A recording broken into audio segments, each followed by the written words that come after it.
My name is İpek Kocaömer-Osmoğlu. I teach history here at Northwestern University, and I'm also the director of the Keyman Modern Turkish Studies program at the Buffett Institute for Global Affairs.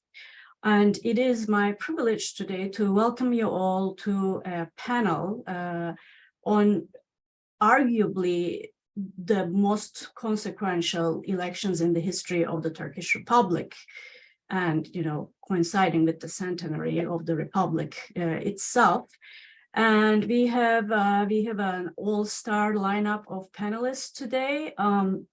They are going to approach the elections, the question from different vantage points, and they're going to help us make sense of what is at stake, and also what to expect in the coming weeks, not in terms of a projection about the results, but about the structural elements, and also this strange political ecology, if you will, that we see in Turkey. Our first panelist is Dr. Elise Massicard. Dr. Massicard is a senior research fellow at the National Center for Scientific Research at the SciencesPo in Paris. She works on the political sociology of Turkey, especially state-society relations, mobilizations, parties, and elections. Just a person to talk about this issue. She is the author of The Alevis in Turkey and Europe, Identity and Managing Territorial Diversity. And she's also the co-editor with Nicole Potts of Negotiating Political Power in Turkey, Breaking Up the Party. And she has a very recent book that came out with Stanford University Press called Street Level Governing, Negotiating the State and Urban Turkey. And we hope at a later time to hear more about this work from her. Our second panelist is Mert Arslanalp. Mert is, we consider him still one of our own because he got his PhD here at Northwestern University in 2015, and then he flew away to Bogazici University, and he has been teaching there at the Department of Political Science and International Relations. His research interests include social movements, protest, repression, democratization, autocratization, and comparative urban politics, with a regional focus on Turkey and Latin America. He has published a host of articles that they can be found in journals such as Democratization, South European Politics and Society, Comparative Sociology, and Territory Politics Governance, among others. Next, our next guest is Seren Korkmaz. Dr. Korkmaz is the co-founder and executive director of the Istanbul Institute, an Istanbul-based think tank, and she's a researcher at the Stockholm University Institute for Turkish Studies and a non-resident fellow at the Middle East Institute in Washington, D.C. She is also a Marshall Memorial Fellow at the German Marshall Fund. Her research interests include populism, political parties, voter perception, election strategies, opposition parties in autocratic regimes, and youth politics. And finally, we have Güneş Murat Tezcür. Dr. Tezcür is the director of the School of Politics, Security, and International Affairs at the University of Central Florida. He's also the Jalal Talabani Chair and Professor at the same institute. He studies political violence, politics of identity, and democratic struggles with a focus on Iranian, Kurdish, and Turkish human geography. His latest book is Liminal Minorities, Religious Differences and Mass Violence, which was published by Cornell University Press. It is appearing actually next year, I think, in 2024. And he's also the editor of the Oxford Handbook of Turkish Politics. Now, I am going to turn everything over to our moderator today and organizer of this panel, Dr. Bilge Yabanci. Bilge Yabanci, we're lucky to have her here this year at the Keyman program. She's a Marie Skłodowska-Curie fellow, so she divides her time between here and at Foscari in Venice. She was an Open Society fellow as a part of the Human Rights Court and a Swedish Institute postdoctoral fellow at Stockholm University. She researches social movements and civil society with a focus on the transformation of civic space under the pressure of autocratization. Her research also extends into populism, religion, and nationalism in right-wing populist ideology, and the role of affect and performance in political mobilization. Bilge, the floor is yours. Thank you, İpek, and I'll join you in thanking our speakers for accepting to be part of this roundtable. We are seeking to cover, as you said, very timely and vital topic, and extends broadly to people beyond focusing on Turkey in their research, because we will focus on electoral autocracies and voting in general. Well, autocracies come in many different shapes, just like democracies, and holding elections are no more surprising in autocracies nowadays. Quite contrarily, it can well serve their resilience by allowing them to co-opt opposition figures through perks and benefits and create clientelistic links with the electorate. And through elections, they also get the stamp of legitimacy and discourage and demoralize the opposition. And of course, this is all possible because elections are not fair games. State institutions, the media, the courts are all controlled by the incumbents to shore up their support, and repression and intimidation tactics also to deflate and discourage opposition. So winning elections for opposition parties is not impossible, but very difficult in electoral autocracies. To overthrow autocratic incumbents, opposition should follow a strict strategy of cooperation. But when and how opposition parties build those alliances is more difficult to pinpoint. They need to coordinate the selection and allocation of candidates to maximize chances of winning, and also to evade repression and biased media to be able to reach out to the grassroots. In fact, there are many factors that sway opposition alliances and coordination, which help the incumbents to stay in power at the end of the day.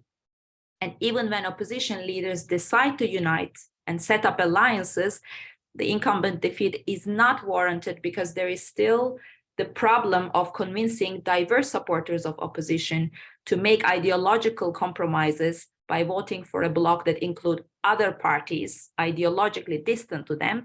And we already know from the vast literature on this that the basic math doesn't work here. By adding up discrete percentages of support for each opposition party in the electoral coalition, we do not reach the real total vote in favor of the bloc of the opposition coalition.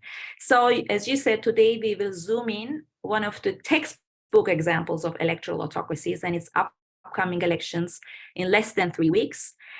Since 2017, under the new constitution, Turkey's parliamentary system is crippled and rendered unfunctional. President Erdogan, elected by absolute majority in a very polarized elections, is at the helm of power. But there is still a legal vacuum because there is still a discrepancy between the old constitutional guarantees and laws on the one hand and discretionary autocratic practices on the other. And we will talk about the presidential and parliamentary race both. If you follow the developments, you already know that Erdogan is not doing great at the polls, largely due to a cascade of debilitating setbacks, among which the surging inflation is at the top, and AKP lags even behind Erdogan's popularity. On the other hand, the opposition candidate, after a hard bargaining process, convinced other parties to be the flag bearer of the opposition bloc. Now he seems vindicating an ever-increasing support, running the campaign based on rights, justice, the rule of law, and economic prosperity. So these are hopeful times for Turkey, but also require caution. And our roundtable will cover the government interference to skew the electoral competition, as well as opposition strategies to win these very critical elections. Without further ado, I will leave the floor, the virtual floor, to Elise Massicard from SciencesPo Paris to kickstart our roundtable. And keep your burning questions for our Q&A session after our 4 speakers, but also feel free to use the chat box. Elise?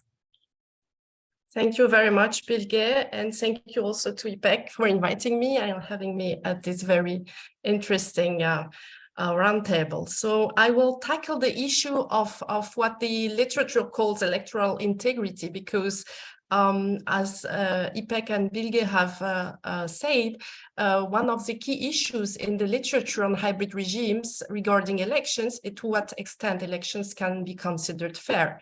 And if I can quote from Levitsky and Way, they define as competitive authoritarian the regimes where, I quote, "although elections are regularly held and are generally free of massive fraud, incumbents routinely abuse state resources, deny the opposition adequate media coverage, harass opposition candidates and their supporters, and in some cases manipulate electoral results." So this statement seems to be very accurate for the Turkish case since a few years and a few elections now. And this appears to be again one key issue in the upcoming election, especially because this election, as IPEC and Bilge have rightly pointed, is expected to be one of the most consequential and at the same time one of the most tightly contested in recent history. So here we have challengers that see a real chance of ousting Recep Tayyip Erdogan from office for the first time in 2 decades. So here in this situation, because the electoral playing field is uneven, the struggle is expected to be fierce, and the struggle is also expected to be on the game itself and the rules of the game and the way the game is being played. And I would even suggest that this will be a key part of the struggle. So I will briefly address some of the elements that make the playing field uneven during this election, and what discursive and public strategies have been taken against these decisions by the opposition especially. So actually there are so many elements that have made the electoral playing field uneven that I won't be able to mention them all. Let me just address some of the most important for the next election. So maybe I should begin with the growing control of the executive and judiciary, which is a general process, but especially on the protection of electoral rules and institutions. So there have been incremental changes, especially in the election laws, that have actually changed the protection of the electoral process. And the last change in this process is the last electoral law that was passed last year, with new rules regarding, for example, the campaign period, exempting the presidents from propaganda bans that all political actors are expected to respect, but not the president. So this will result in the incumbent president having a huge advantage compared with other candidates and presidential candidates. And another crucial thing that this law changed is the mode of designation of electoral board judges, which actually makes it much more likely that judges without much experience and with connections to the executive become the heads of electoral boards, of local electoral boards. So this is also a very important dimension. But more broadly, there is also in this judicial dimension, the judicial harassment of the opposition in many ways. Let me first mention the case of İmamoğlu. You know that İmamoğlu is the very popular mayor of Istanbul since 2019, and he's from the main opposition party, the People Republicans Party. He was widely considered to stand the best chance of the opposition against Erdogan in the presidential race. But last December, he was sentenced to more than 2 years prison and banned from politics for insulting election officials. Of course, he appealed, but then he also faced prosecution over alleged corruption. But well, the pending decisions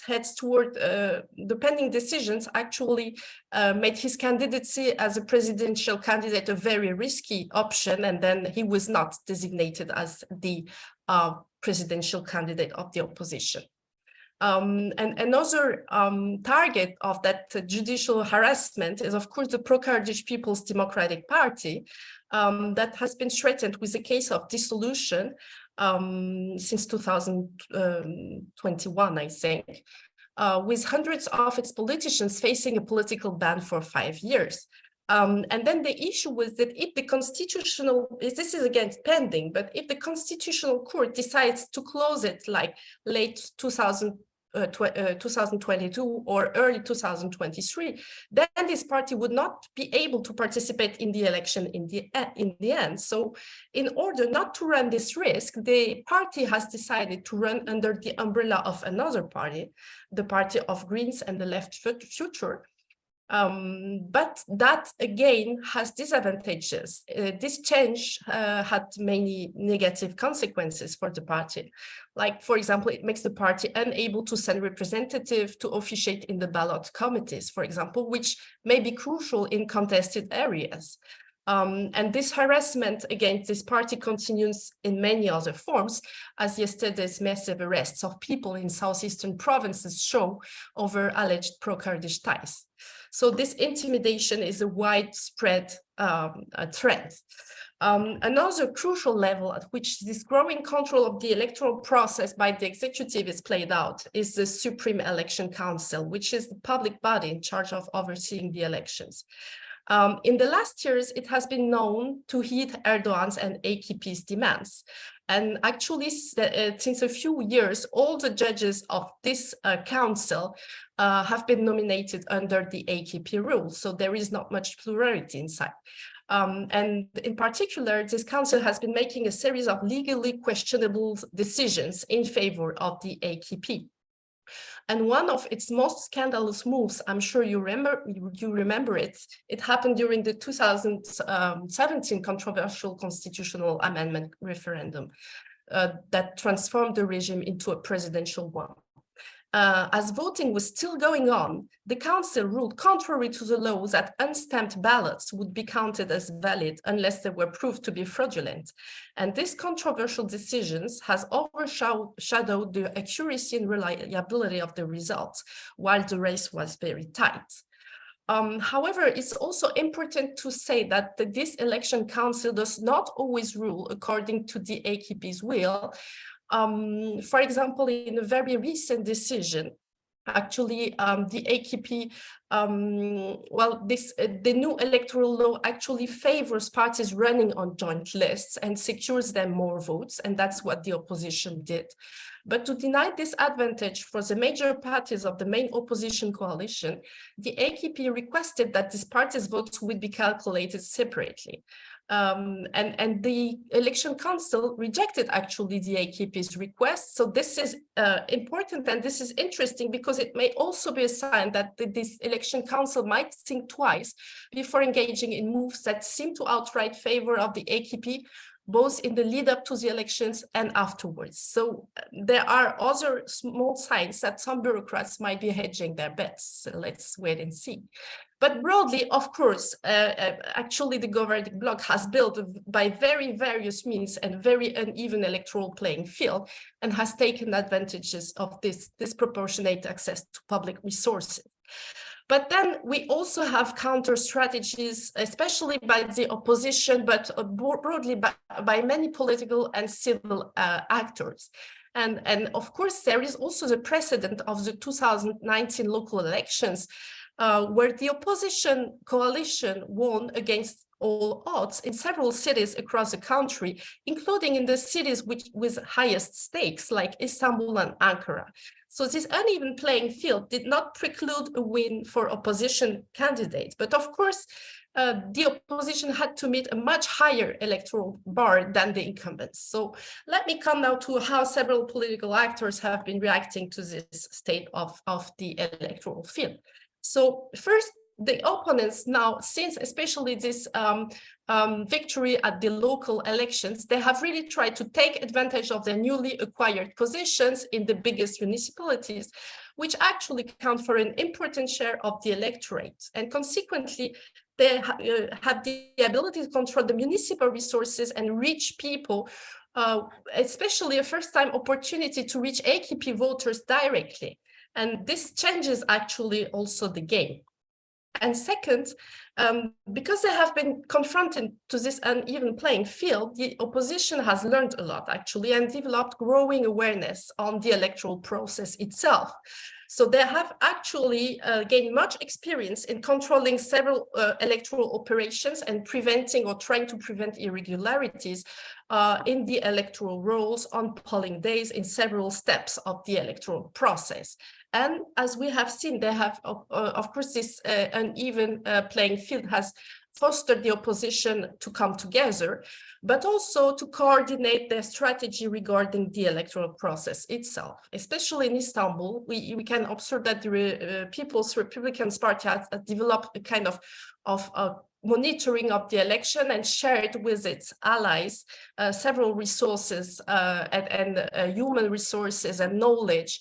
And this was, I think, a very interesting experience, and this has limits actually, but broadly it has worked, and the Istanbul case gives hope to some of the opposition challengers, actually, to the challenges that it is possible to win things by doing this. So, and now because the opposition also ran again as an alliance, they also again share several resources, especially people monitoring the election in provinces where this party is strong, but not that party, etc. And this may again be very important.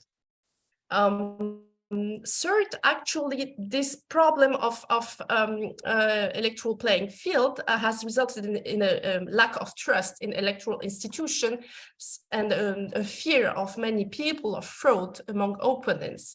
And that has given rise to popular civic initiatives to monitor the voting process and the vote count on election day. You all know probably one of the key organizations, the Vote and Beyond, but there are several others, and they deploy armies of independent monitors and legal experts that they train, and they aim to level the playing field.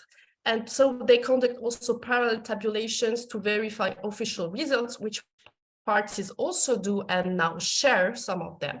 So actually, there is now a very big mobilization of people. I spoke with them yesterday. So they actually aim to commission some 100,000 volunteers as monitor for the system to cross-check the records, and they have already they say 37,000, let's see.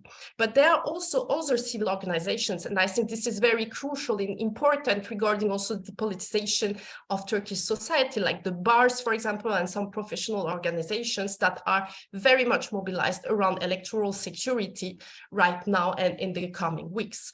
So by way of a conclusion, I would like to leave you with the following thoughts. First, we had in Turkey during long years a very high level of public confidence in the electoral process, and this trust has been deteriorating tremendously. And now less than half of the population trusts in fairness of the electoral process, and this decrease has come actually to a crucial and critical point, I would say, and this is something we should keep in mind more generally, I think. But on the other side, we also see in the political field and in society growing awareness and mobilization of several actors again around these issues. And one of the questions is of course, whether in case the opposition wins, the governing bloc would concede power, and this remains an open question. And finally, but I won't get into it, we can come back to that if you are interested in the Q&A, the earthquakes also actually gives way to major concerns regarding potential irregularities in terms of voter suppression or disappearance, and how people are supposed to vote when they have been migrating massively. So thank you very much for your attention, and I'm looking forward to your questions.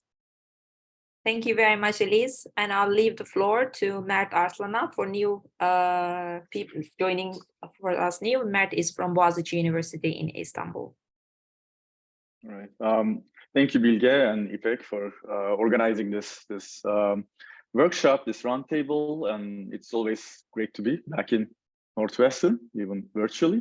So I'll just quickly follow up from where Elise has left in kind of mapping out the context in which these elections will take and the kind of strategies that the government has been using. But I will mostly focus on the strategies that the government has been using to target the citizens, right? So how they relate to citizens in the context of these elections. But before I go into that, one quick note that I want to add is that this autocratic legalism that Elise has described in terms of intimidating the opposition, in harassing it, and kind of hampering on contestation, also especially like works through by generating a lot of ambiguity. So I think the government is making strategic use of legal ambiguities, and these ambiguities are you know, it's used to undermine opposition coordination, to create divisions within opposition parties and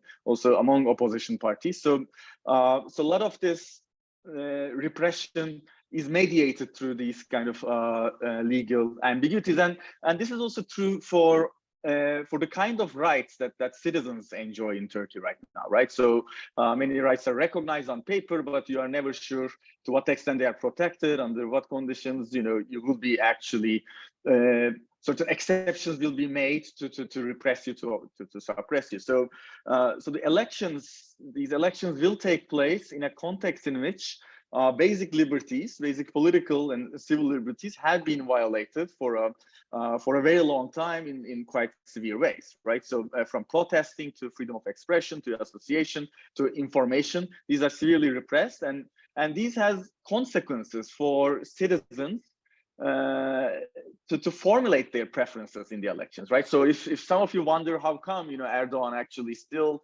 commands something around like 40 to 45%, partially he commands that level of support due to an unfree public sphere, where actually grievances cannot be really communicated openly, and therefore perhaps preferences are not, you know, formulated with full knowledge of these grievances and the responsibilities that the government has.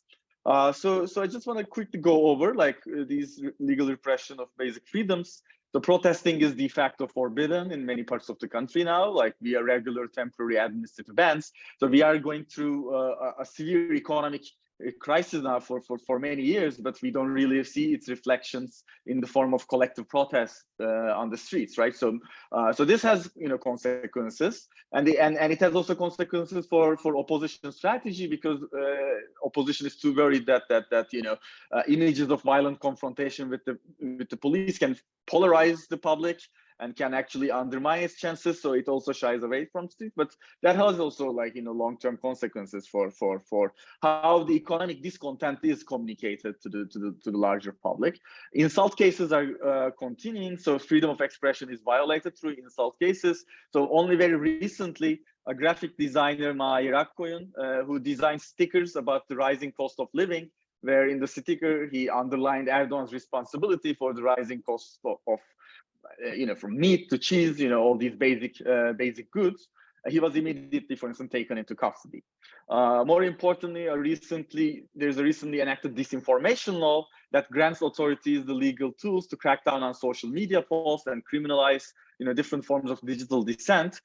These tools are available, and you know, they can be used any moment for anyone, and especially on the election day, you know, the authorities could in fact make use of these, especially in a context in which if they attempt at fraud or other undemocratic interventions to the electoral process. There are broadcasting bans, which is, you know, part of the government's repertoire for a long time now. So specific news are banned to be broadcasted. And most recently, news about Hüdapar, a radical Islamist party that became part of the regime coalition. So bans about its ties to Hezbollah, Turkish Hezbollah, which constitutes a terrorist organization, you know, have been prevented, and opposition channels are fined, and sometimes, you know, their broadcasts the entire broadcasts are suspended. Besides these legal measures, we see also violence, more like outright physical violence being deployed, obviously not with clear connections to the government, but party buildings of E-Party and CHP have been assaulted. Most recently, last week, like after Kılıçdaroğlu, the presidential candidate of the opposition, after releasing a video where he openly acknowledged his Alevi identity and made a plea for putting an end to identity-based discrimination and polarization in favor of equal citizenship, his convoy was attacked in Adıyaman, a province in southeast, which was also one of the provinces that was most severely affected, hit by the earthquake, right? But besides repression, we also see, obviously, so this is, the government is not only investing in repressive measures to limit contestation, to win these elections. This is the government which has always put emphasis on popularity, popular support, and tried to build that popular support using different channels.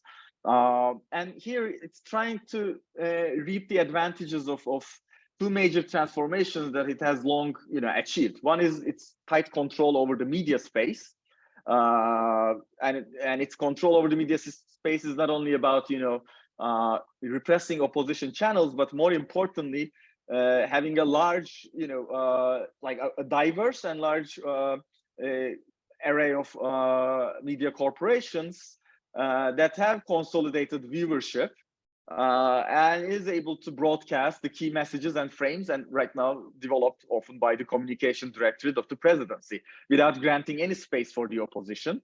So without really granting any real debate, right? So and it's really hard to penetrate the audience of the traditional media, the opposition channels. So the media space is very segmented now. So it is not really through the traditional media that the opposition can reach out to a wide audience. Social media obviously helps, but it's also, in terms of viewership, it has a more restricted, right, one, especially to younger generations. So in that sense, there are certain segments of the population that the opposition cannot really reach through the media.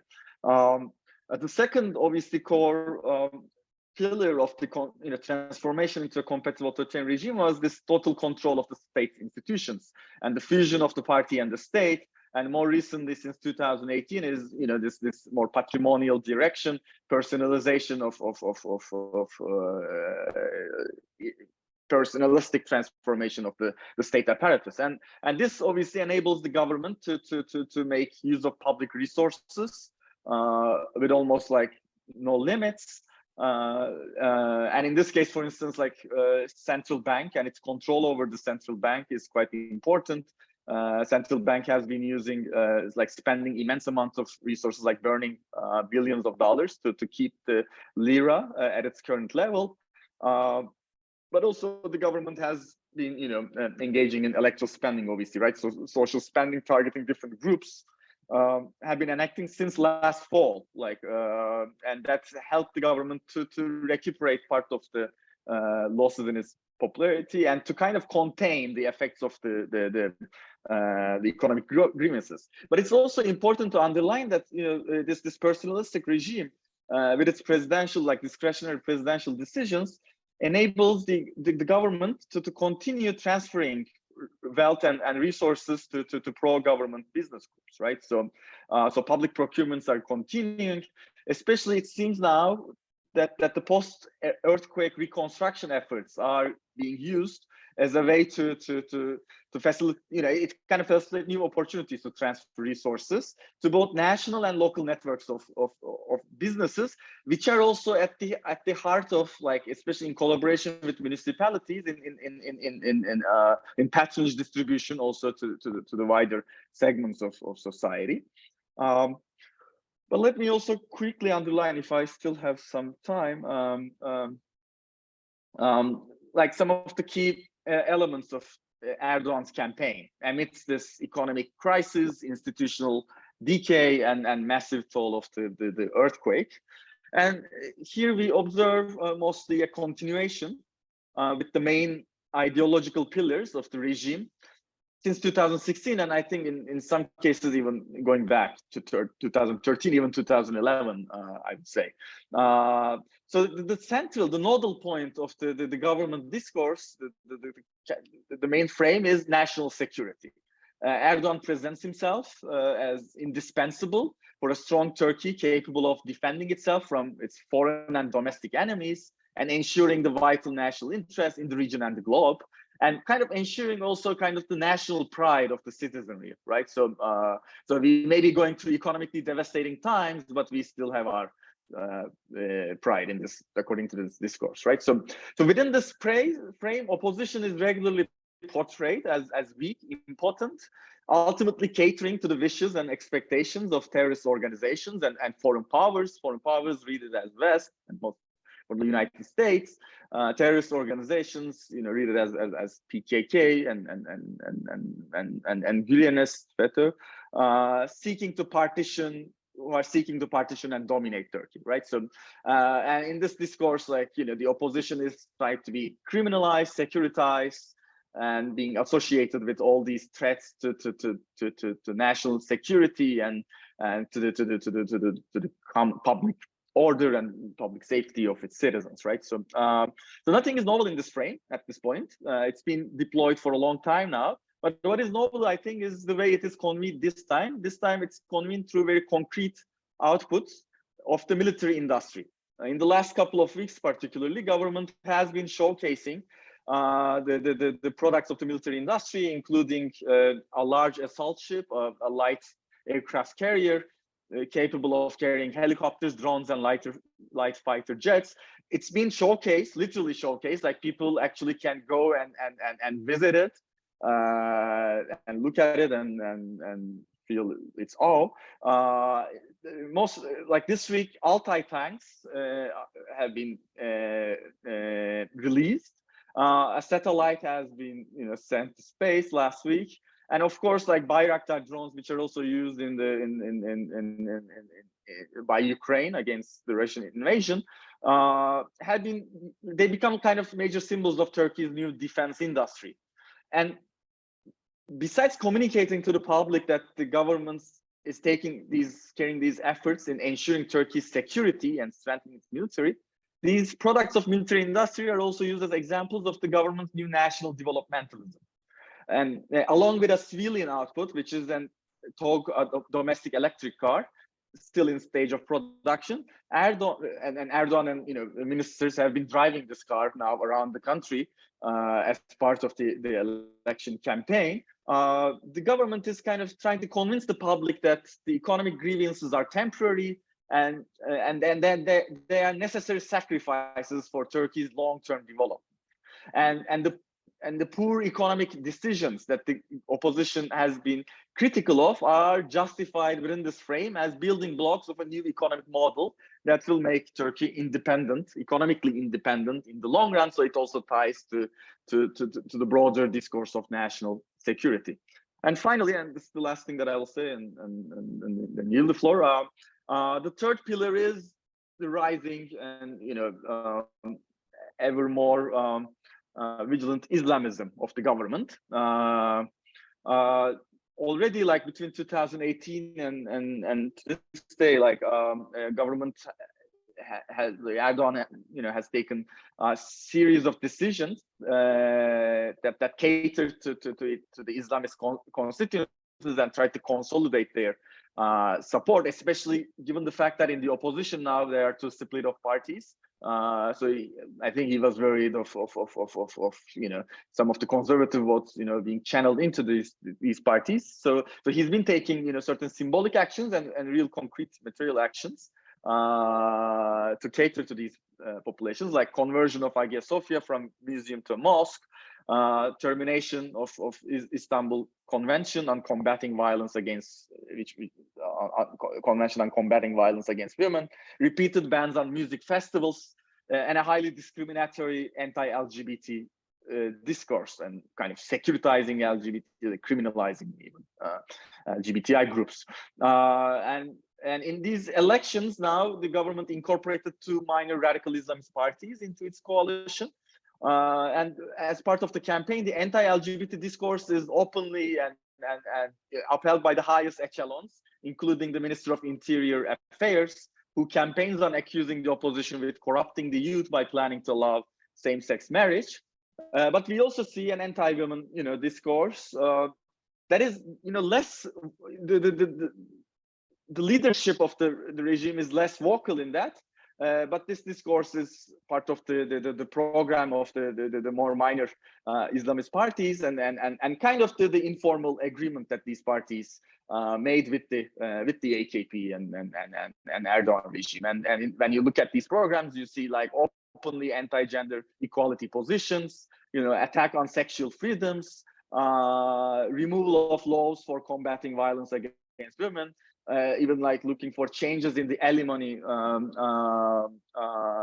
regulations, right? So in that sense, national security, developmentalism, and this, and heightened Islamist conservatism constitute, I think, the three pillars of the government campaign to appeal to the public, and especially to consolidate its base at this point, and perhaps attract some of the undecided voters back to the AKP camp. So let me stop here. Thank you. Yeah. Okay. Yeah. Thank you very much. Okay. Thank you so much, Mert. Now I'll give the floor to Seren Selvin Korkmaz to tell us the picture is not that maybe bleak. Also, there is hope to talk about opposition strategies. Thank you, Seren. The floor is yours. Thank you, Bilge. Actually, after Mert's and Elise introductions, my job is easier to make this talk. I basically focus on the Turkish opposition strategies, in particular on CHP strategies. But let me explain the general framework by mentioning the AKP's main strategies, and in response to that, the opposition strategies. If I use two headlines for the upcoming elections, I can say that first, Turkey is preparing for change, but it's not easy to beat Erdogan. He's still on the game as a populist autocrat. And then, secondly, what happens in Turkish domestic politics is very much related to Turkish foreign policy, especially related to reinstitutionalization of Turkish foreign and domestic policies. So now in the political scene of Turkey, we can say that we have a more fragmented government bloc, but more unified opposition bloc. So this is unexpected for us, because when we look at the opposition coalition, when we look at the ideological differences in the opposition, it is unexpected for us to see a more unified opposition. And especially in the parliamentary elections, we have more fragmented government. So this changed the dynamics. As both Elise and Mert mentions, the President Erdogan faces challenges from a serious economic crisis and a systemic crisis related to presidential system and the unified opposition. Now he has challenged by a natural disaster, which again and again reveals the incapability of the state institutions, which has been degenerated by the one-man rule of hyper-presidential system without any check and balances. We have seen its impacts in this recent earthquake. So President Erdogan long believed that establishing one-man rule would end all his problems, but instead the system he created has only caused him more trouble, when we have seen the political scene in last recent years. So their job in the field is difficult, but Erdogan used the state resources and especially the candidacy of 15 ministers in different regions also signals that the state resources will be effectively used in the election campaign. So we have an uneven campaign field in Turkey. as a typical competitive authoritarian regime. Under these conditions, Erdogan has three strategies. First of all, he has to manage the loyalty because this presidential system is based on a loyalty. First of all, he rewards the loyals and punishes the disloyals, gives the message to the business or the party elites that we are in partnering crime. Secondly, Erdogan manages the perceptions. Mert also mentions about the usage of media. When you watch the pro-government media outlets and follow Erdogan's and other party officials' discourse, three issues were highlighted.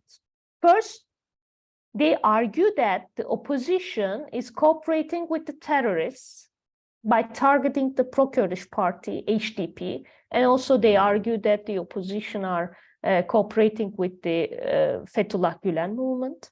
And secondly, they imply that only the AKP and Erdogan will ensure the rebuilding process in the earthquake-hit zone. This is important because they have immediately started to reconstruction projects and give the sense of hope for those who have been affected from the earthquake regions. I have been in the field in earthquake-hit zones, and I have seen that they really give this hope to the people. So it makes sense. I cannot argue that in the earthquake-hit areas that we will see that Erdogan will lose his power. We won't see this change in the earthquake-hit areas, especially, for example, in Malatya, in Adıyaman, in Kahramanmaraş, where there is a high support to Erdogan, because they try to create these perceptions with all state resources and the media resources that they have. And the third, they give the message, the government give the message that the AKP supporters who are not so much happy with the party is the idea that if I lose, you will lose. Maybe you remember that Trump also gives that kind of message. So this is similar to other populist autocrats. Erdogan gives this fear-filled political campaign, and he gives this message to his base that if I lose, you will lose. So that this is three strategies to manage the perception. And the third strategy that they use is to increase the violence. For example, in last weeks, we have seen the armed attacks to İYİ Party and the CHP offices in Istanbul. And also, I think yesterday, it was yesterday, there were so many operations, the police operations to the pro-Kurdish NGOs and the journalists in the southeast region of Turkey, so that they increase the violence and they give the sense that if you criticize the government, if you are aligning with the opposition, you don't know what will happen to you. So this is what we have in the government side. So and also it seems that with their election program, when we examine the election program of the AKP, we can say that Erdogan has really seen the problems of the presidential system. They have realized it, and I have also heard from the government MPs that they would like to reform the presidential system because they really understand the problems of the systems. And secondly, they also focused on the election economy. This is the government side. When we look at the opposition side, we can say that opposition has several strategies. One of them is a strong alliance model. As we all know, if you would like to win an election in a competitive authoritarian regime, especially if you are competing against the populist authoritarians, you have to create a unified opposition. This is what Turkish opposition now has achieved. The opposition, the Nation Alliance and the Labor and Freedom Alliance has united behind Mr. Kılıçdaroğlu, the opposition presidential candidate. And secondly, they are playing a team game against one-man rule, including two popular mayors, Istanbul's mayors Ekrem İmamoğlu and Ankara mayors Mansur Yavaş, is advantage to appeal some groups of voters, especially young voters and other people who are not so much attached to the opposition. They can be affected from the campaigns of Mr. İmamoğlu and Mr. Yavaş, so that they are playing a team game. They have also created teams for executive roles, which have not been yet announced in the press, but the opposition is playing a team game against one-man rule. It's important, actually. And also they are created an alliances for the parliament, especially who are not those who are not familiar with the Turkish system. Is a little bit complex, but for presidential, both the dynamics of the presidential system and parliamentary system is different. But alliances for parliamentary system is important because the Nation Alliance needed a joint candidates under the list of the party believed that the greatest potential to appeal the voters in the given constituency. That's why the four party decided to join the elections under the CHP lists, apart from E Party, and some candidates of E Party also became candidates under the CHP list. So they are also going to the parliamentary system, parliamentary elections with unified joint lists. And secondly, in the Labour and Freedom Alliance, the HDP, the pro-Kurdish party, has consistently stressed the importance of the running a joint list, but the Workers' Party of Turkey, they insisted on running with their own list. They have this kind of fragmented problem, but at least we can say that they try to create a formulation to maximize the MPs in the parliamentary list, because they needed the maximization of the MPs to ensure the transition to a strengthened parliamentary system in Turkey. That's another important and crucial dynamics for the opposition. Until the lists explain, we have expected that the government bloc will have more unified lists, more joint lists in comparison to opposition in the parliamentary list, but we have not that kind of formulation because they are being fragmented, as I mentioned in the beginning of my talk. And third one, the third option that I mentioned, the third strategy, the opposition alliance is not only an electoral alliance. They have created a vision alliance with their three proposals jointly prepared by 6 parties. They gave the signals for broader social and political alliance in the future of Turkey. They have presented 3 important documents. One is the agreement for a strengthened parliamentary system. Second is a constitutional amendment package aimed at strengthened parliamentary system. And a third one is a memorandum for understanding on common policies, including broad topics related to the economy, well-being of the economy and the foreign policy of Turkey. So these 3 documents suggest that if the opposition were to win, one important consequence would be reinstitutionalization or returning to the power to policymaking and administrative institution and ending to current system of personalized politics. So this would herald significant political reform, particularly in the vital areas of strengthening the rule of law, stabilizing the economy, and increasing reliability in foreign policy. So if I would like to summarize these main strategies of the opposition bloc and the government bloc, I would like to highlight these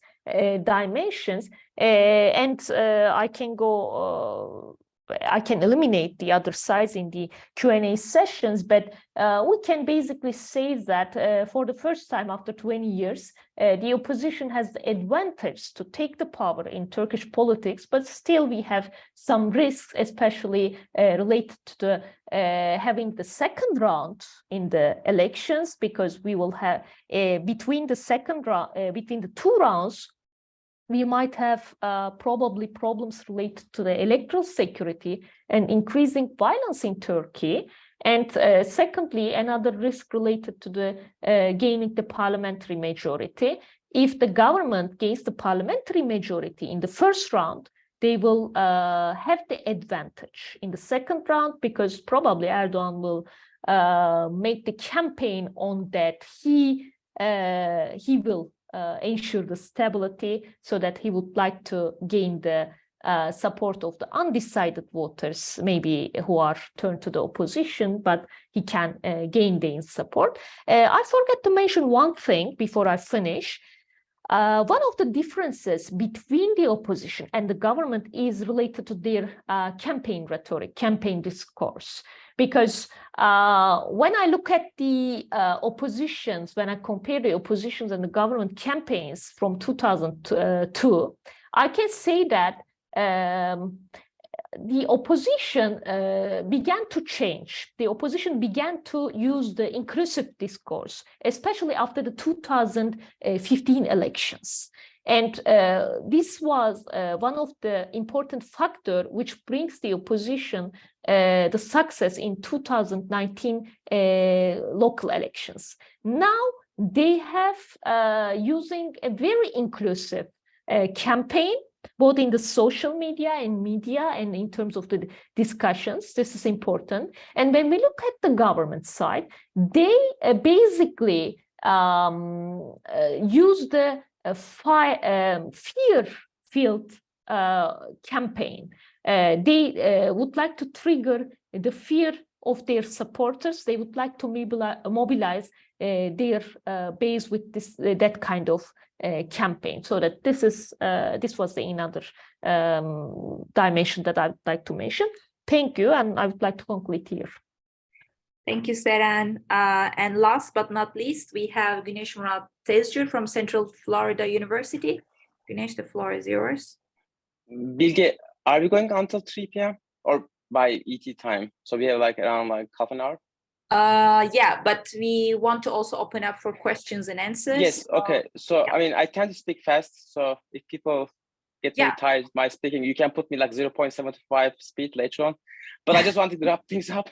So I can basically speak for like 10 minutes up until like the 40. And then you just let me when to stop, and I will stop, and then we'll basically open up the floor for Q&A. Okay, I'll appreciate that. Thank you so much, Güneş. Okay, I mean, so my task is easy because I just want to summarize what we discussed and try to make some provocative statements based on what I just heard from my colleagues. So about electoral authoritarianism, I mean, I can identify 4 different strategies that all of us basically talk and some of us basically study very closely.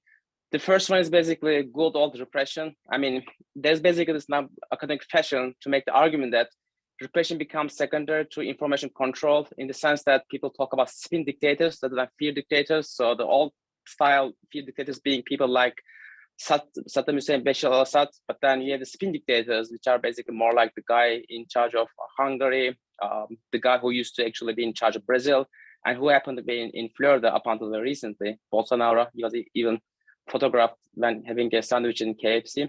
But anyway, so like there's this like a binary distinction between the spin dictators and the fear dictators. But I think I agree with what Matt said.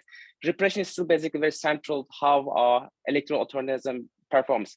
The only thing I just want to add that there's asymmetry, because there's a big difference what kind of dissent and opposition being repressed by the current electoral authoritarian rulers.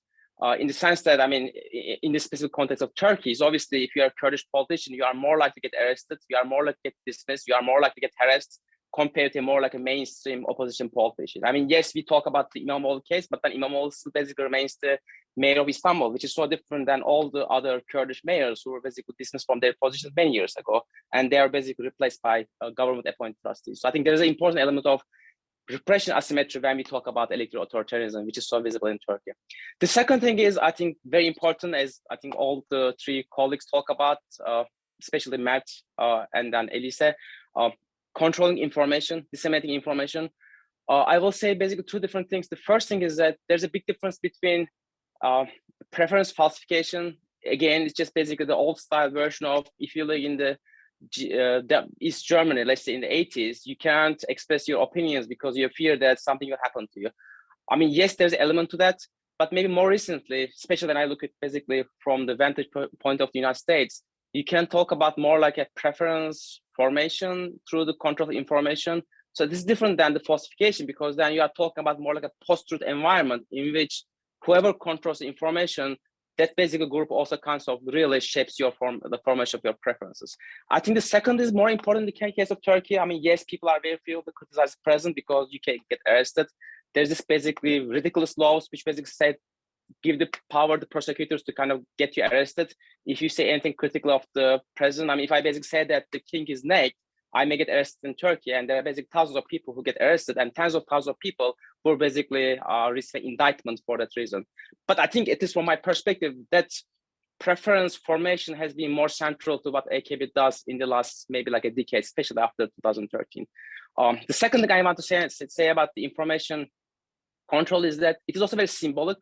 I mean, we all basically saw the St. Sofia, maybe more recently, just a couple of days ago when Erdogan had this kind of political rally in Sultanahmet, which is basically unheard in Turkish politics, which is known for its basically very interesting characteristics. I mean, I have never basically seen a politician giving a political rally in the courtyard of a big mosque. I mean, that is very symbolic, but it basically speaks to this kind of not only religious, but also this notion of developmentalism in the sense that you have all these mega projects. And the idea is that you basically kind of really shape the political atmosphere through your control of the symbols, political symbols, and you basically set the agenda. You basically kind of really dominate the airwaves through this kind of symbol politics. I think it's just very important how the AKP operates. Again, like maybe for the last 10 years, but definitely since 2002. But then there are two other aspects of the electoral authoritarianism, which are basically weaker in the case of AKP. The third one is the co-optation of the elites, elite defection. So AKP has not been very successful in doing that. I mean, I think they have been successful up until recently. I remember the Numan Kurtuluş or Süleyman Soylu. They were basically in charge of like so-called opposition parties, and they are basically being co-opted and then became part of the government for a long time. But this time you don't see the same capacity and same ability of Erdogan doing so. I mean, it is not coincidence that you have a party like İYİ Party, which obviously split from the Devlet Bahçeli's place. But then you also basically have the DEVA, Gelecek. I mean, this is basically important because in many of the authoritarian regimes, minimizing elite defection is central to how they stay in power. And now you don't basically see it, which is actually kind of a very interesting development from my perspective. And the fourth thing is typical clientelism and co-optation. It still continues. I think Matt basically makes some important points regarding that, but it's also limited because of the economic crisis. I mean, there is so much you can distribute when your economy is basically going south, and when you have high levels of inflation, you have a currency crisis, and then you basically have high levels of like unemployment. Yes, there is still an element of politics of redistribution in the sense that you squeeze the life out of the educated urban middle classes, and you still basically try to kind of keep your supporters happy at the lower ends of the spectrum, especially more like people in the like the peripheries of the urban areas, and also basically more rural voters. And then you always have your own cronies, which are part of the regime for a long time. But again, it's not basically you have lots of oil and natural gas and other kind of resources you can distribute, which basically limits your ability to kind of engage in clientelism and patronage politics compared to some other authoritarian leaders. So just to wrap it up, I think in terms of information and repression, you basically see the regime still being very strong. But when it comes to elite defection, or maybe kind of like elite co-optation, and then the clientelism, they have basically much weaker sides, especially by 2023.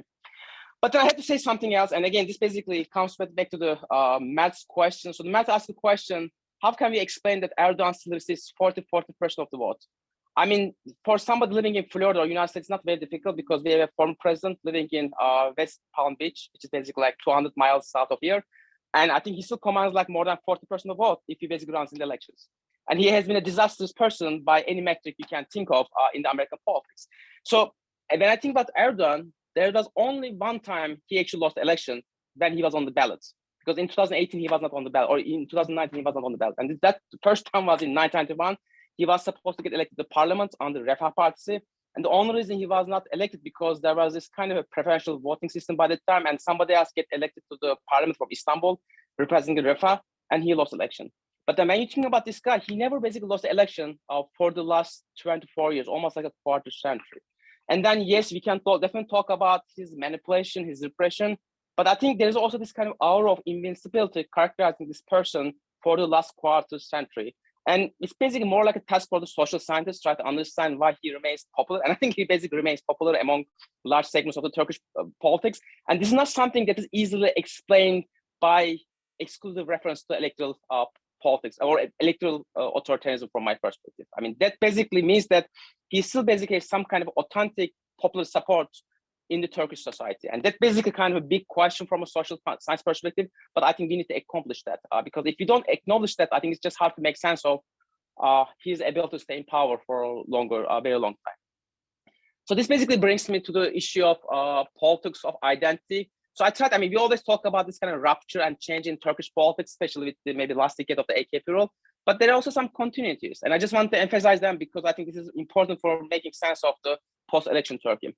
So politics of identity has been very central to Turkish politics, especially after the 1980 coup. And I just want to give 3 examples. The first thing is that I think since 2011, we see a clear anti-sectarianism being embedded in how the government talks about opposition. And to be more specific, when Erdogan talked about this prayer-Iraq issue, it was a clear dog whistle, an anti-Alevi dog whistle. So the idea is that if you're an Alevi politician and if you basically step on this Iraq prayer, implication is that you are actually not a Muslim. You are not basically kind of respecting Islam. But then you can only make that argument against someone who's not Sunni. I mean, it's basically a clear dog whistle at the top level.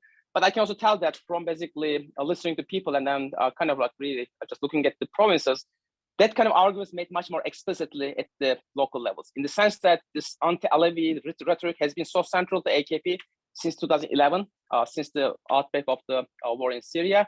And I mean, this time you basically see it much more explicit. I think the Kılıçdaroğlu video of last week was important in that regard, but I will never underestimate this anti-Alevi appeal in Turkish politics because I think it's just a kind of real thing.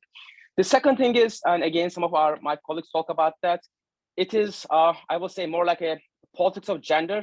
And here, yes, you basically see all this kind of explicit anti-LGBT discourse. You basically see all this like attempts to kind of really get rid of the protections for the woman.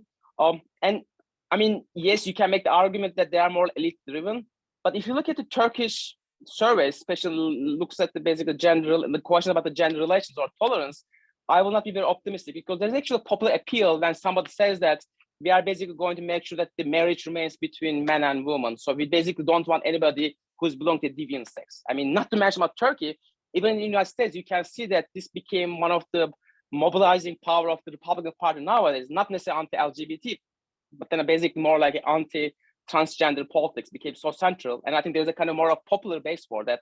And for that reason, the politicians kind of capitalize on that. And then finally, the ethnic politics, which is obviously what I studied for a very long time, it is a little more complicated because you don't basically see a very explicit anti-Kurdish discourse coming from the government. They try to basically make it in a way that they are kind of anti-terror. But there is also kind of this time because they still basically need the Kurdish vote. I mean, that is kind of make it more complicated.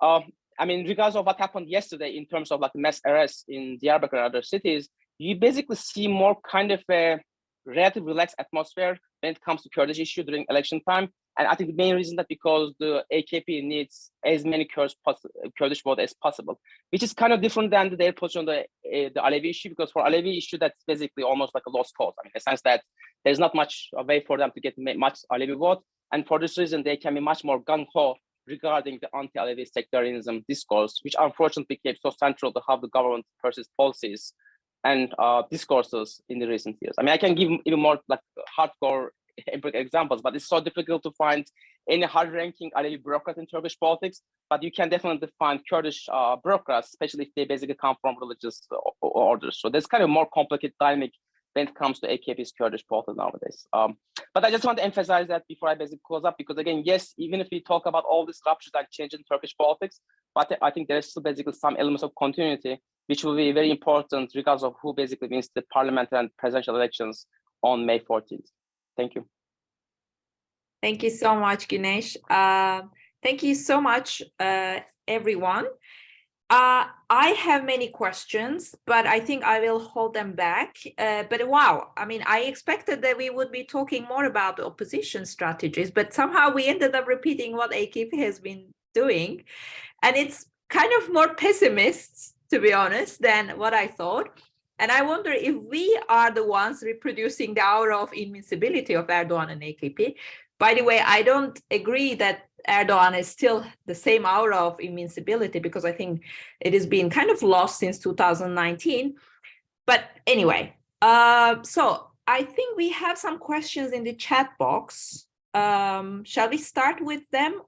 Anybody also wants to ask their questions in person by unmuting, they're welcome, but I'll read it out, Orçun, or do you want to ask it yourself? I can read it out. Yeah, you can read it out, thank you. Okay, so Orçun has a question for Seren specifically. How will the voter turnout in the earthquake affected areas look like? The voter turnout goes down in that region. If the voter turnout goes down in that region, who would benefit from it? Well, should I reply now? Yeah, but Okay. maybe, yeah, because this is specific to you, then you can reply that quickly, and then we have some generic questions that maybe whomever wants to reply. Yeah, this is a complex issue because first of all, when we look at the MPs in the election and the vote, the support to the government or the opposition parties in the earthquake hit zones, we can say that 96 MPs, they have 96 MPs and 60 of them belongs to the People's Alliance, the government alliance. So that I think there are two issues here. First of all, I expect the voter turnout will go down. This is what I expect from the government as well, because the population and the MPs, actually the number of MPs will not decrease because there won't be new population measure there. So that let's imagine that a smaller number of the population will go to the polls, and this will be the advantage of the People's Alliance again. And if the new addition of voters in the other cities, like especially in the metropolitan municipalities, they will be again be added for the advantage of the AKP or the People's Alliance if their vote will not change. However, I cannot foresee the change in the voice in the earthquake hit areas because especially as I mentioned in Maraş, in Malatya, those provinces have highly support to Erdogan, and they still I think they will still vote for Erdogan. We can see a decrease in the vote, but I don't expect so much decrease. But what I have also observed and heard from the pro-government journalists or MPs, they expect they expect that turnout will go down.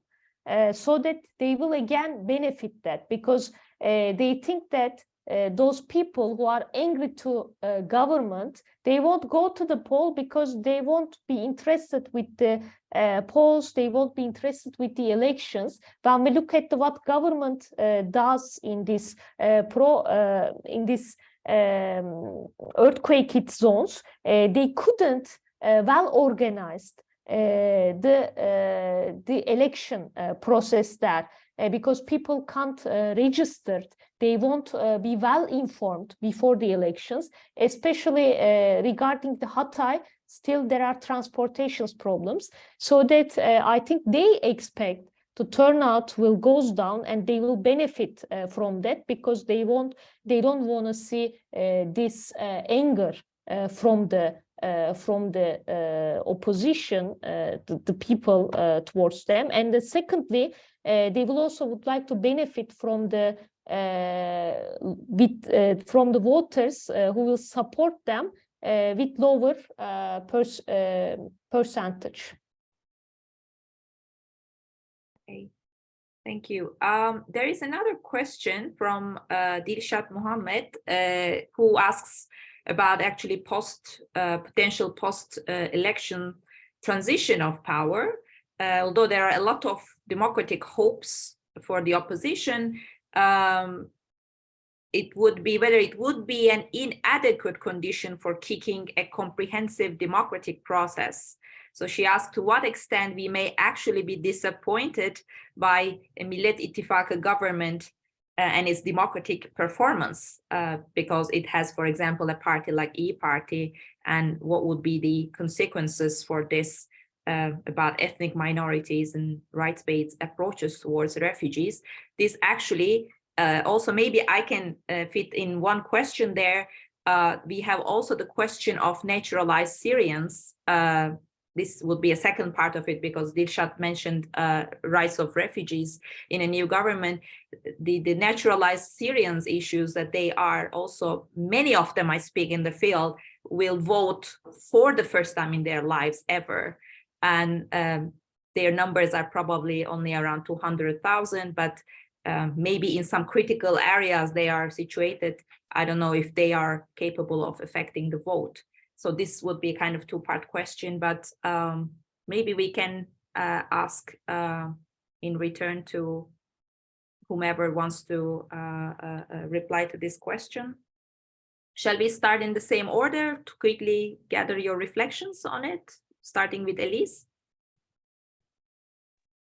Yes, well, thank you for the question. Yes, of course. Well, disappointment about the democratic performance of a government by Millet İttifakı. I think if Millet İttifakı really wins, it will be a very interesting experience. It will be a first. Such a kind of alliance governing together, and it will it is very difficult, I would say, to foresee what would happen really. So I'm very I'm very cautious in that respect, but of course I think democracy basically has different dimensions, and the basic thing on what they agreed at the very beginning is about coming back to a parliamentary system, and it's an institutional dimension which is at the core of this alliance. So I think, of course, on other dimensions of democracy, and especially what you mentioned, the ethnic minorities and minority rights, etc., this would be a very, very contentious thing, and I think it would probably be not a priority at all for this kind of government. But I will stop here and leave some space to my colleagues. Yeah, no, I think it's a good question, and a difficult one to address, because it really will be contingent upon so many factors, and it has many layers, right? One layer is what Elise just mentioned, it's institutional reform. Here we have an open agreement on the part of the opposition on the kind of reforms that they want to achieve, but this will be contingent upon the composition of the parliament. It's, the constitutional. It's, I think, clear at this point that the opposition will not have enough votes to go for, not clear, but quite likely that it will not have enough votes to go for constitutional change, probably without the support of a party from within the regime coalition right now. But there could be actually compromises there. Once these parties are in the opposition, they may actually have some incentives to go back to parliamentary system.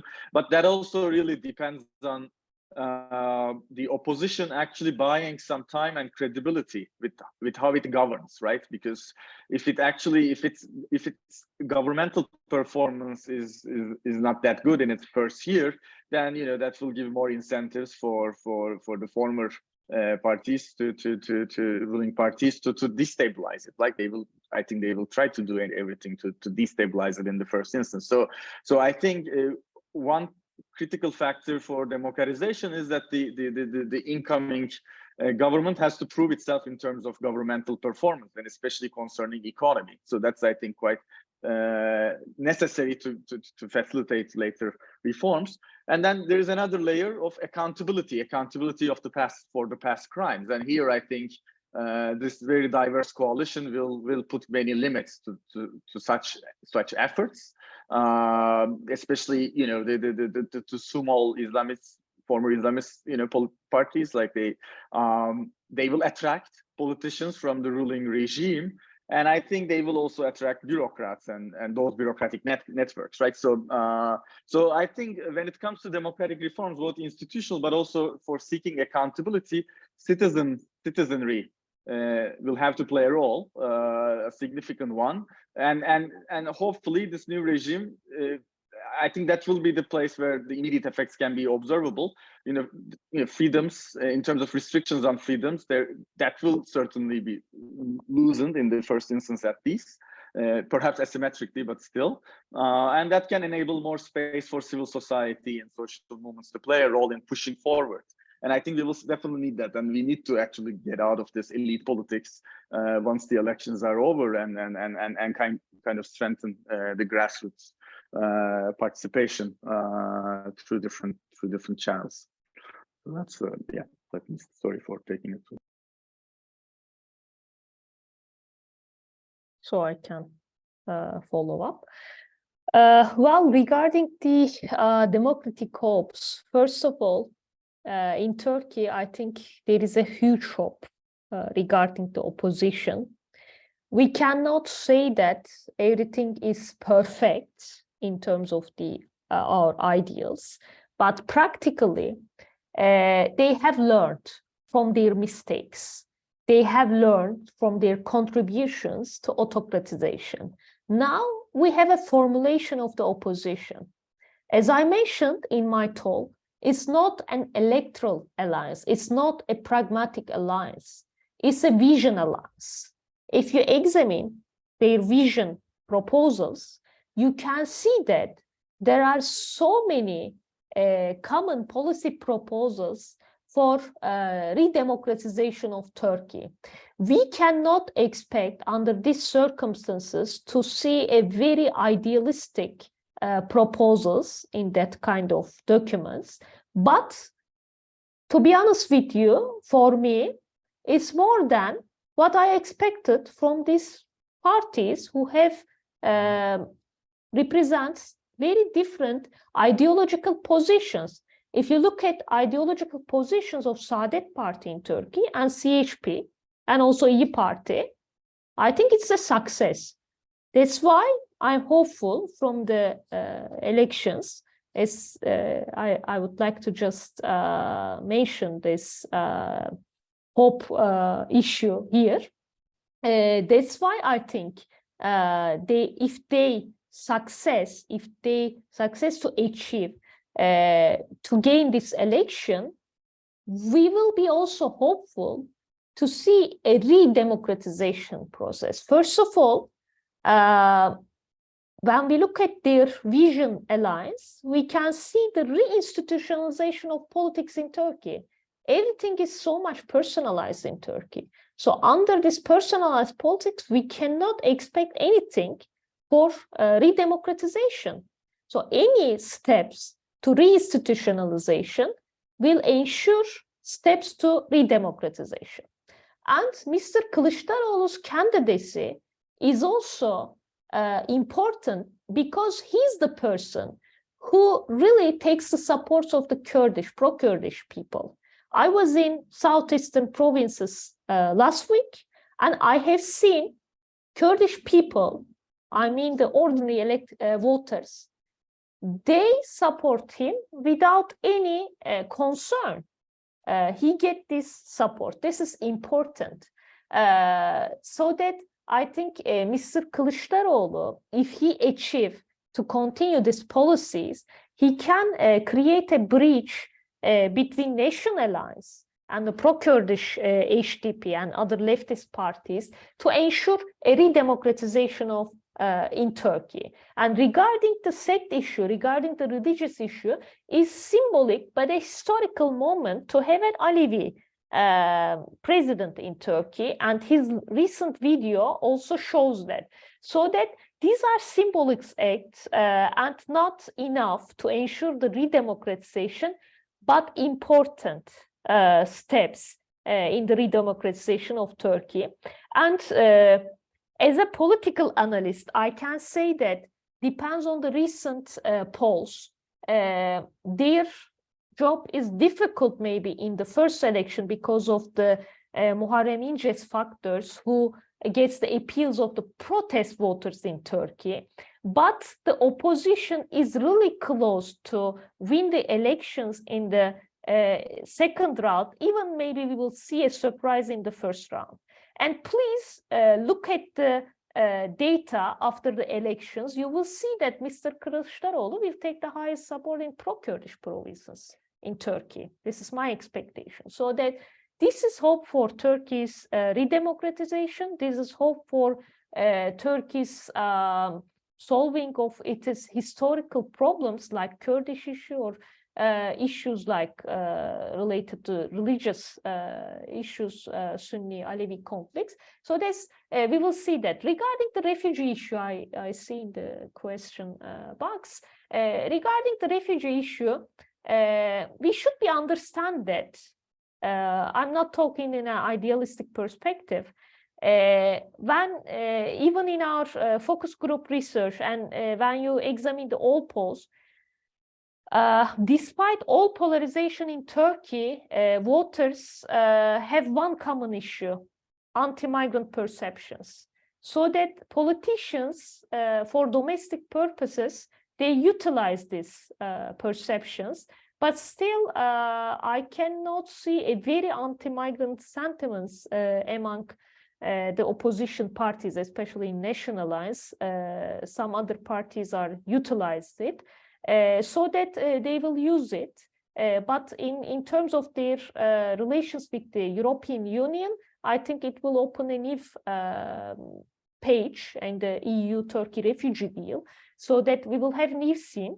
But they have to consider the human rights related to refugees after the elections. Thank you. Okay, I think we will be a bit over time due to the popularity of the topic and the questions. I'll give the floor to Güneş to answer this one and try to sum up the other questions for a quick maybe round, and then it will close. So coming back to Dilshad's question, there's this notion of Afro-pessimism, which has been popularized a couple of years ago in the United States. It basically kind of tries to make sort of Black experience. It's a very pessimistic view, as you can basically say. It basically talks about perpetual slavery when it comes to Black experience in the contemporary United States. So I'm not sure I'm that pessimistic, but I will definitely understand if somebody talk about Kurd pessimism, not only in Turkey, but even basically Iraqi Kurdistan nowadays. So I mean, if you have high expectations that the Millet Ittifaq or any kind of opposition will come to power and they will basically achieve any substantial improvement in the Kurdish question, I think you will get disappointed. There's much more structural reasons for that being not very possible. I will be, I think, more kind of likely to endorse this notion of Kurd pessimism in the contemporary Middle East than being more optimistic. I mean, that said, yes, you can make the argument that HDP will become more like a kingmaker after the new parliament, assuming that none of the big alliances win the majority of the seats, which basically means that whoever wants to basically achieve anything, they need the votes of the basically Kurdish vote. This basically gives them some leverage, but this is basically kind of like, I mean, the Kurdish question is being a much more structural and historical issue. I mean, that again, I mean, we have to be realistic in this sense. So, I mean, I can't basically kind of criticize anybody who's saying that, I mean, I have this kind of Kurdish pessimistic view in Turkey and other countries regarding the future of the Kurdish people. I think that will be, I think, kind of a very plausible argument. Regarding refugees, I mean, I think we have to say that the AKP is obviously much more liberal regarding refugees and migration compared to another party, which kind of really interesting because it basically puts the AKP different than other populist right-wing parties, which are known for their anti-immigration perspective or positions. And obviously there are like some historical reasons why AKP has been more pro-refugee, but you have to say that, I mean, if you look at basically, yes, there may not be an explicit anti-refugee position, but for some of the reasons that was already mentioned, I mean, yeah, there's a basically huge anti-immigration, anti-refugee sentiment in the country, which basically kind of restricts the ability of the politicians. But I have to give credit to AKP for this purpose. I mean, yes, I mean, I think it is not also very popular among the AKP's base, but then Erdogan has this kind of the credibility in a sense to kind of adapt, on occasions, adapt policies and positions which are not necessarily the most favored among his his base. So I think it's just very fair to say that. But I also think that, I mean, it's just basically unthinkable that the people from Syria will send back to their own country regardless of who gets elected. I mean, they became a permanent part of the Turkish society for many decades to come, which is basically not very different than some of the transformations and the challenges European and like the United States or other Western countries are experiencing in the last couple of decades. So this kind of really perpetually transformed the composition of Turkish demography. I think there's no question about that. All right. So now I'll throw the remaining questions, trying to summarize them, and feel free to pick which ones you want to answer. Maybe try to pick one each, or I don't know, whatever you feel close. So we have one anonymous participant asking about actually a very invisible body of electorate, mostly like Armenians, Jewish, and Greek Orthodox community in Turkey that probably they are not very much reflected in the polls. And what would be their positions? This is the first question. The second question is how redemocratization would be possible with the very new right-wing parties, that's kind of like those defectors from AKP and E Party, and they are very new and they have very fluid electoral base, and it's not clear to what extent they are able to lure, if I understand correct, the right-wing voters out of AKP. So if they fail to lure those right-wing voters out of AKP, how such an compromise for redemocratization can be built. And the third one would be probably more kind of a speculative answer in the end. What would be the role of military in the post-election period if Erdogan refuses to accept the election result? But again, I mean, this would be only speculative because we don't hope that this would happen, surely. But please feel free to pick the questions you want to answer, and you can address them briefly. Maybe we again start with Elise.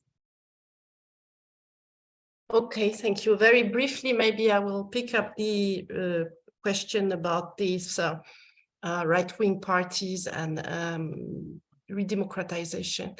Well, I think that basically we are facing a major reconfiguration of the political field and of the party field, actually. It is very interesting, and but I think this coalition law, the fact that alliances are now very much favored by the electoral system, etc., it changes really the rule of the game, and also the role of the electorates and the link between parties and electors. So we will have to wait a little bit and see how it really works, and we need some more time. But as a speculation, I would say that, as also Seren Selvin has said, we may have surprises. And for example, she suggested that maybe some of the older former AKP voters would actually vote for the CHP. So, well, we'll see. I mean, it will be really interesting to make a very I was going to say a very detailed analysis, electoral analysis of the polls. It will be really crucial, I think. But regarding your question, I think another major factor that changes with the presidential system is that I am not sure that the electorate and it will be so key in determining what the rulers do. I think we may all ask the same question in terms of elites and elite coalitions, if we are looking to how policies are going to be, and not necessarily look primarily at the electorate. So that's again a thing that we will see with time, but that would be my suggestion. Thank you. Yeah, just want to quickly add a point to what Elise just said. I second her point about the elite coalitions. And I think that we shouldn't assume that the parties will remain as they are once the elections are over. I think there could be even more fluidity in the government, you know, in current regime parties, right? So once the opposition actually wins, especially when it wins the executive, I would expect, you know, obviously speculation, but you know, there could be factions of the parties or local branches and also MPs that actually move into you know, from MHP to E Party and from AKP to DEVA and Gelecek, right? So I think there will be more recomposition and reconfiguration than we might expect. We shouldn't assume these two blocks to remain as they are after the elections. So that's my first. So that can also that will also shape dynamics, and obviously having access to executive power through ministries will give some, you know, leverage to these small parties to you know, to buy support, to build coalitions at the base and at the elite level as well. As for the question about the military, obviously that's a black box, and it became even more so after the 2016 coup. So we don't know, but my hunch and therefore I'm hopeful about Erdogan not refusing a clear victory. If it's very on the margins, then I think they will force it. But then you know that will be contingent also perhaps upon some sort of post-election mobilization. But anyway, but if there is some sort of a, you know, a visible victory, then so I don't think Erdogan completely controls the military to the extent that it can actually steal the election explicitly and then repress post-election mobilization. That's my hunch. I have no info, but I'm betting on that side. That's why I'm hopeful about an end to this authoritarian regime. I don't think it has that level of control to deploy the military to repress, you know, a clear opposition to an election, like stealing the election. Sorry, right. I can briefly add some points to what Mert said. I agree that the composition of Turkish parliament will be important in the redemocratization, but I totally also agree that the formulation and the future of those political parties will not be same as today. Because when you look at the E parties, I don't see E party as powerful as if Ms. Akşener left the table of 6, because they have also losing their power after she left the table. So that after the elections, we will have a different composition of political parties. We will see the political feature of, for example, Defa Partisi or Gelecek Partisi, and new compositions in the right wing of the politics. So that I think generally the questions is related to E Party, but we will see that whether E Party will leaning towards to the more nationalist ideology, or they will leaning towards to the center right. We will see that. From now on, I think it's not easy to determine that. And second thing is that even if this coalition is not visible because of the circumstances in Turkey, I mean the coalition between the CHP and the HDP, I mean not an official coalition, but invisible coalition, especially their support to Mr. Kılıçdaroğlu's candidacy, it also gives us a signal that there might be a redemocratization process. Yes, maybe we cannot see a certain differences in policies, but especially related to the freedom of speech, freedom of media, we will see differences.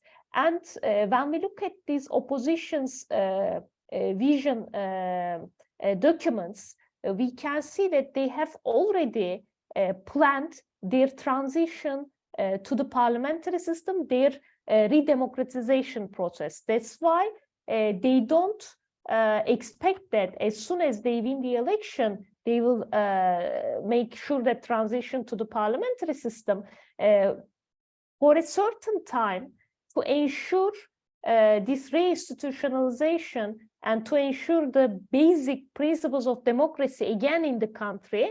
They will continue by using these huge executive powers given by this hyper-presidential system. That's why I think first we will see a kind of hopes for redemocratization process, and then in the parliament they will begin to talk about the more problematic issues related to the redemocratization, more historical issues like Kurdish issue. That's why I think it will be step by step. So first step is to win the election. That's why we should focus on to win the elections. Then we should expect the redemocratization and more realistic senses.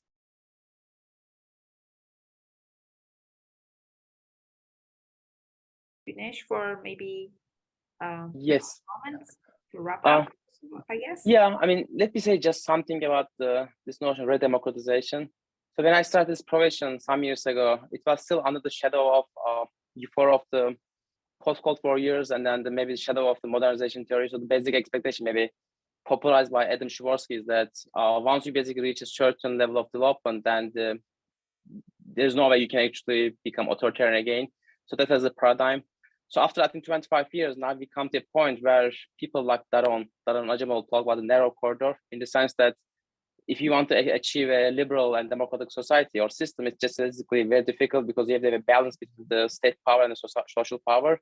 So what I try to is that, I mean, if you think about how even the production of the knowledge regarding democracy takes place nowadays, especially in the United States, I mean, I can't talk much about anywhere else, but at least in the United States, it is much more pessimistic. It is basically much more conditional. So I think I kind of share this pessimism to a certain extent. I will not necessarily expect a kind of a huge democratization in Turkey, even if the opposition win the elections. But there's one thing I will really appreciate and like. I mean, it basically affects people's lives a lot. I mean, you basically talk about like tens of thousands of people getting detained, arrested for no good reason, people living in fear. There are all this kind of a notion that you can't even talk about basic things, because if you do so, then you engage in basically fabrication of information, and then you basically get, even if you get basically persecuted, you get persecuted in the sense that there are all trolls and other people basically target you. All these things are real things. I mean, what we can expect is that if the opposition wins, at least maybe even not the executive, but the legislative assembly, you can always expect more pluralism. You can basically more real politics, maybe more in the R&D instead of action, in the sense that like pluralism, diversity is obviously inevitable part of human condition, and then you can't really engage in politics without that. And I think this has been missing in Turkish politics, at least since 2013, maybe even earlier. So I think this is the main promise. But I mean, talking about redemocratization in a context like Turkey, I think it will be too presumptuous at this point. So yeah. Okay. Well, I think that brings us to a conclusion. Well, what I can say is that I think democratization, redemocratization, autocratization, they are not only one-way top-down processes, right? What we have seen here also, there are many demands for and actions for redemocratization at smaller scale.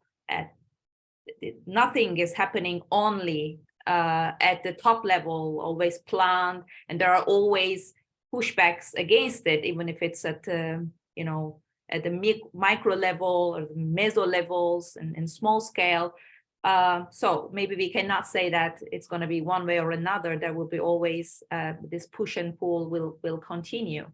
Well, thank you so much. I think this is the end of our session, and it's past 10 p.m. in Turkey. Thanks a lot to our participants from Turkey.